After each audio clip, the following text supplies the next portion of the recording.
a lot of people is thinking that okay, I got approval already because I already have the Form 5A. So you happily put down the papers and then you just forget about it because you think the approval is already an approval, but it is not the case.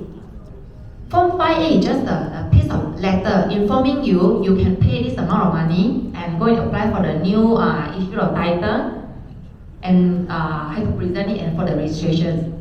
So a lot of people they don't pay it, and when you pass the 3 months period, right, you have to reapply the whole thing again. So you assume from submit application until you get the Form 5A, it will take you maybe 6 to 9 months. When you miss the 3 months period to pay for the premium, you have to redo again another 9 months. Okay?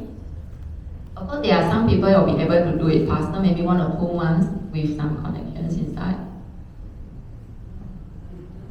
Okay, leasehold to freehold. Premium payable by, okay, this is only the KL land office. I'm not talking about other land office, okay? The information is all extracted from KL land office. I have checked with the land officer, right? So from the conversation, we actually call the land office now. From the conversation, they actually complained to me that too many people is calling to us because you see the Taman Bukit Mallory is a huge development, I believe. There is a mixed development, commercials, residential, industrial as well, I think. So many people, a lot of people is hearing they got the rumors and then they call, and they walk in to ask about a lot of things. So land office they issue notice. In fact, they publish in their website to tell you this is all the things that you are asking because everybody is asking the same question. This is the things that you ask and they actually list down for you. Just go to the website and you get the answer. Stop calling me, okay? So the first application that I say, it actually costs you the 300. Okay. After 300, then the Form 5A, they will issue the Form 5A.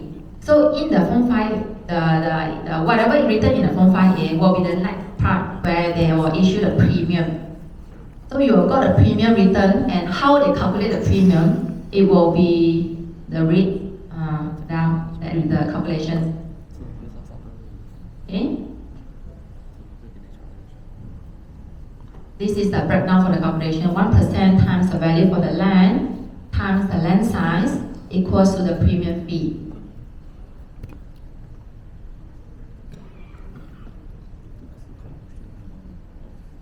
So for residential, it is 2,006 per square meter. For make, it's 3,005. For commercial, it's 4,000. For industrial, it's 2,007. Very cheap, right? Per square meter, I think it's very cheap because you are getting a property which is have a lease of 80 or 70 years, and then you got it forever with 2007. So in total, how much you are going to pay if you yourself go and apply the conversion in the land office? Application 300, issue title 160 plus the premium fee. It will be maybe less than 5,000, I think, maybe less than 6,000 if you do it all by yourself. What you lost is your time and also the efforts because you have to run many times to the land office to do all these things.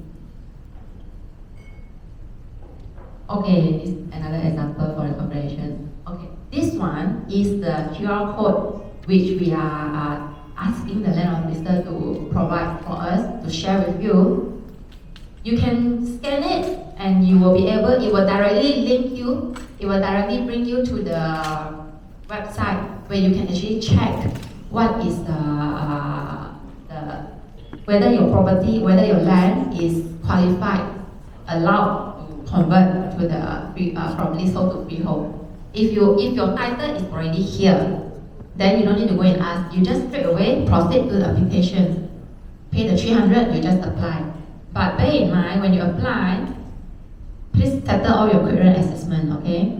If you have any outstanding, they will reject you. And also, KL land office, unlike other land office, they don't allow mistake. If you submit anything, if you submit or presented any documents to the land office. And if they reject you, you have to repay again the whole thing. There is no suspension, there is no kantong. They will just reject you. So you have to be careful when you are dealing with the KL land office. This is another QR to give you the manual where you can know how to apply. If you don't understand what I have taught just now, you can just get inside and read through all the manual for you to know how to apply from the e-system. This is the Contoh Surat Kebenaran Pihak Kepentingan. What is this? You know, when I first started, I say about the consent. When you see the title, there is a piece of title, a sample of title which I show. Sekatan-sekatan kepentingan. If you saw that tanah ini tidak boleh diberi milik, dipindah milik kecuali dengan kebenaran, then you have to get kebenaran, surat kebenaran from your chargee or whatever party on the land. If your land got an along, you have to get a consent from along to sign on the consent letter. If you got a chargee bank, you have to get a chargee bank to sign on the consent letter. Tell them you want to apply the conversions. Please give me a consent, I will give you a freehold title. So this is one of the requirements for you to apply. Okay, court order. This is my favorite application. Don't go to the land office by yourself. Please apply a lawyer. Go to the court and apply the court order. Despite there is already a judgment to say that okay, you can the court already granted. You don't need to fight anymore. Okay, that is only the suit. You don't need to go through the whole litigation suit for 2 years. You don't need.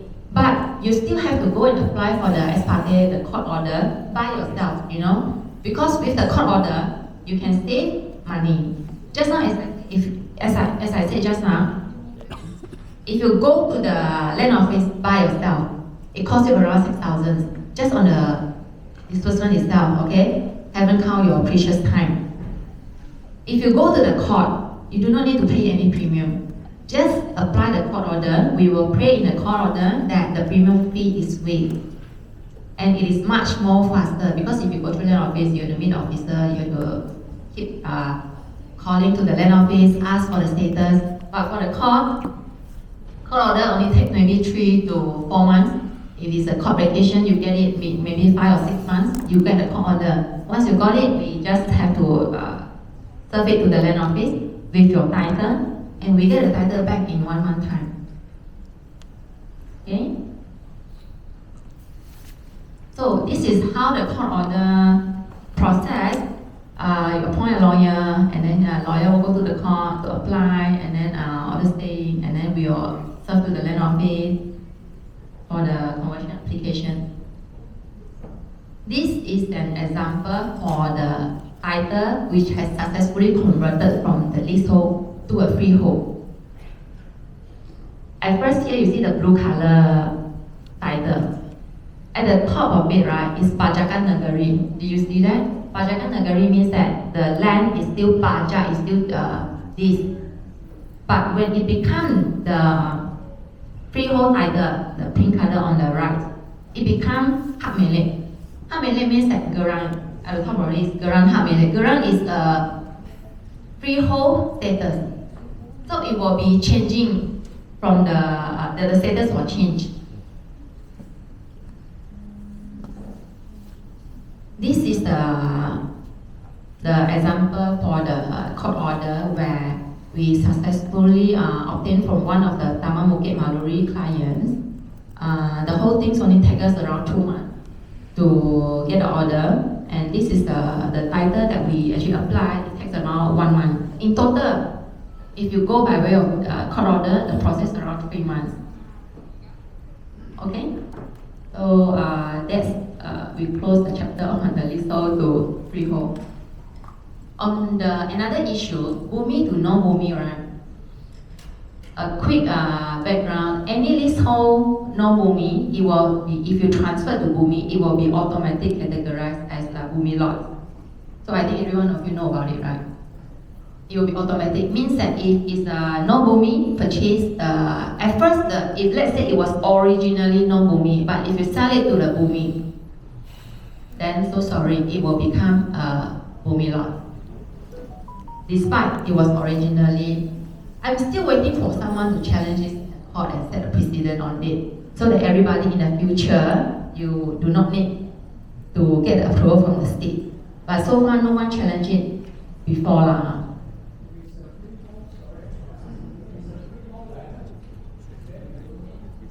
Freehold no need. Freehold has no issue. Freehold, you are free to transfer to anyone. No bumi to no bumi, have no issues. But recent years, I have saw some title from Putrajaya. Freehold title, right? They impose the restrictions, syarat kepentingan on the title. Yeah. Means that even though this is a freehold title, but you still have to apply for consent.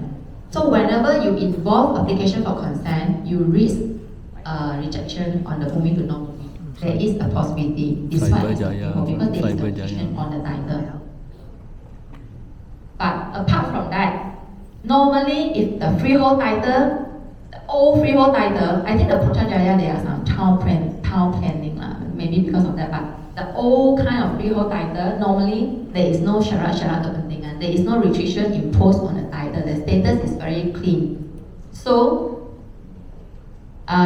if you have a freehold, you have no worry at all about bumi issue. The bumi issue only arises on leasehold property.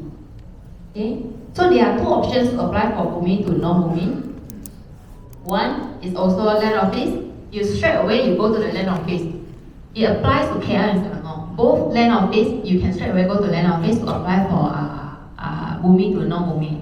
But when you go to the land office, right, we don't call it bumi to non-bumi anymore. It will be like normal application for consent on the lease, the sekatan kepentingan, the restriction.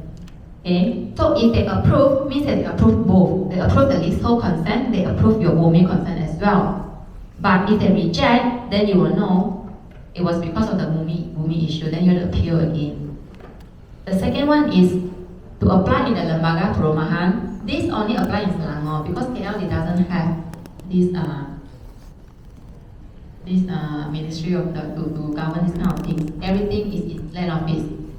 So when you apply in lembaga perumahan in Selangor, the chances for you to get approval is much more higher compared to you going to the land office. Because the Selangor, lembaga perumahan Selangor is less busy than the land office. You can see the officer directly. When you apply, you fix an appointment, see the officer directly, explain your client situations. They can assist, they can understand, they can assist, and then they can put in their SPA meeting, they will approve your unit. So in one application, you might get approval already. Compared to the land office, normally you will get first rejection. Do you agree? So you will get a first rejection. Then you appeal for the second time.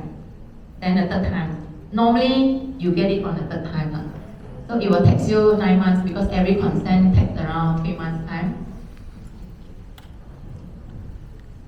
So if the client chooses not to go for the lembaga perumahan, then we will go for the land office. It's much more cheaper, but you have to provide so many things.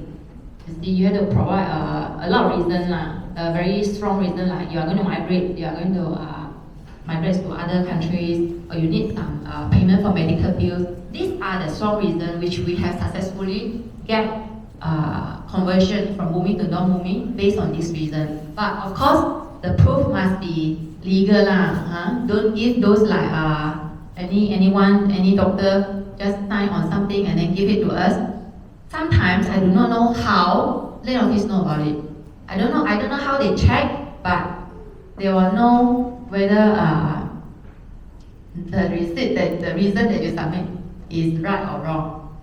So give us the valid and legal bill, invoice, receipt, payment, migrations, medical bill, education, debt settlement. You are going to rank up soon. People is suing you, serve you the summons, show the land office the summons. You are going to die if you don't settle it. So difficult in finance. Unable to find a bumi purchaser. Okay, this is a very strong reason which has successfully obtained the approval from the land office. The most important one, except for all these supporting documents, the most important one, right, is this proof of advertisement.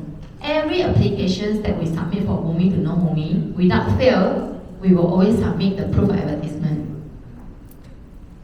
Because that is, this proof of advertisement is so strong for us to convince to the land office, we are not we are not cheating on you. We really spend a cost, we really spend on the advertisement, and I have to be like at least 3 times. I still cannot find a Bumi purchaser.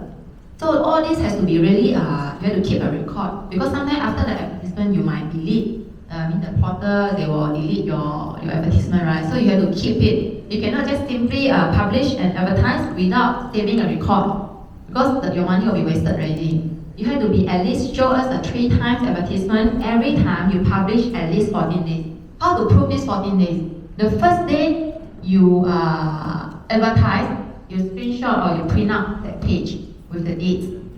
On the 14 days, you print out again on the date. So specify in your advertisement, you please specify the property is a Bumi lot and you can only sell to Bumi only. So this is a very strong case for us to appeal in front of the officer. So if the land office reject, of course you can appeal again, and second time, third time to reconsider. Okay, this is the Lembaga Perumahan approval letter. So how do we go to Lembaga Perumahan? Why is it so easier? It's because there are conditions. You have to pay back the money. So every time when you we are talking about originally it was a Bumi lot. Originally, you bought the lot from the developer. You enjoy a massive discount, 7%, sometimes more than that, and right now you decided you want to sell it off to a non-Bumi. So you apply to the Lembaga Perumahan, and Lembaga Perumahan normally they will be very, very, very kind enough to approve your applications with the condition. If you can see on the second page, that is the condition. They are right now jumlah yang perlu dibayar. That will be the amount that they want you to pay back. Give them the money, you can get approval. So when you advise your client, if you advise a Bumi client when they want to sell, you have to mark up this kind of money. Because otherwise the Bumi vendor might not have enough money, enough profit. So normally the premium, not the premium, the sumbangan that you want to pay, it will be equivalent to the discount that you are getting from the first purchase, the developer. So you can do a rough calculation on how much the selling price that is worth for the Bumi to let go their unit.